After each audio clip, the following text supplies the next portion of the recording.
નમસ્તે વિદ્યાર્થી મિત્રો, આજે આપણે ધોરણ 12માં એકાઉન્ટ ભાગ 1માં ચેપ્ટર 3 પાઘડીનું મૂલ્યાંકનમાં સેક્શન ડીમાં પૂછાતી 4 રીતોનો અભ્યાસ વિશે જોઈશું. સૌપ્રથમ આજના વિડીયોમાં આપણે પહેલી રીત જોઈશું, સરેરાશ નફાની રીત, તથા સ્વાધ્યાયનો પ્રશ્ન 4 જોઈશું. નીચેની માહિતી પરથી ભાવેશ અને વિપુલની ભાગીદારી પેઢીની પાઘડીની કિંમત છેલ્લા 5 વર્ષના સરેરાશ નફાની 4 વર્ષની ખરીદીના આધારે ગણવાની છે. 5 વર્ષની નફાની માહિતી નીચે મુજબ છે. અહીં એક કોષ્ટક આપેલ છે જેમાં 5 વર્ષનો નફો આપેલ છે અનુક્રમે 1 લાખ, 1,10,000, 1,80,000, 2 લાખ અને 2,50,000. તો સૌ પ્રથમ આપણે પાઘડીની કિંમત શોધવા માટે સરેરાશ નફો શોધવો પડશે. તેથી આપણે સ્ટેપ 1 કરીશું કે જે કોષ્ટક આપ્યો છે તે કોષ્ટક આપણે ઉતારીશું કે વર્ષ 2011-12, 2012-13, 2013-14, 2014-15 અને 2015-16. ત્યારબાદ આપણે નફો લખીશું રૂપીઝમાં 1 લાખ, 1,10,000, 1,80,000, 2 લાખ અને 1,50,000. ત્યારબાદ નફાનો આપણે સરવાળો કરીશું કે 1 લાખ, 2 લાખ, 3 લાખ, 4, 5 અને 6 લાખ, 6,80,000, 6,90,000, 7 લાખ અને 7,40,000 આપણું ટોટલ થશે. તો આપણે ટોટલ લખીશું 7,40,000, જે આપણે કેલ્ક્યુલેટરની મદદથી આસાનીથી કરી શકીએ છીએ. તો સ્ટેપ 1 આ ટોટલ કર્યા પછી સ્ટેપ 2માં આપણે સરેરાશ નફો શોધીશું. તો સરેરાશ નફો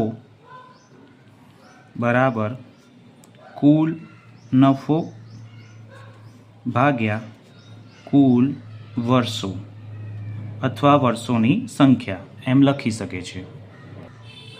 હવે કુલ નફો આપણે જોઈ શકીએ છીએ કે 7,40,000 હતો, તેથી લખીશું 7,40,000 ભાગ્યા કુલ વર્ષ એટલે કે 1, 2, 3, 4, 5, તો ટોટલ 5 વર્ષો છે તો ભાગ્યા 5. તો આપણો સરેરાશ નફો આવશે 7,40,000 ભાગ્યા 5. આપણે કેલ્ક્યુલેટરની મદદથી કરીશું તો આન્સર આવશે 1,48,000.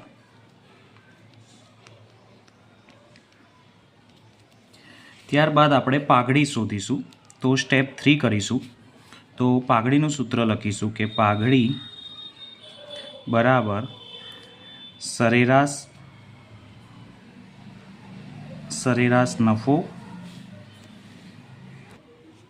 ગુણ્યા ખરીદીના વર્ષો. તો સરેરાશ નફો આપણે શોધેલ છે 1,48,000 ગુણ્યા ખરીદીના વર્ષો, જે આપણે રકમમાં જોઈ શકીએ છીએ કે 4 વર્ષની ખરીદીના આધારે એટલે 4 થશે. તો ગુણ્યા 4, તો આપણો જવાબ આવશે 1,48,000 ગુણ્યા 4, તો 5,92,000 થશે.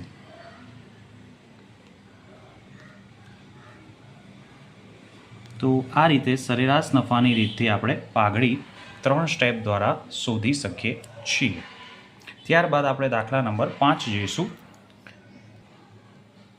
દાખલા નંબર 5માં મહેન્દ્ર અને પ્રવીણ એક ભાગીદારી પેઢીના 3:2ના પ્રમાણમાં નફો નુકસાન વેચતા ભાગીદારો છે. તેઓ નફા નુકસાન વહેંચણીનું પ્રમાણ બદલીને 1:1 કરવા માંગે છે. તેથી પાઘડીનું મૂલ્યાંકન કરવાનું નક્કી કર્યું.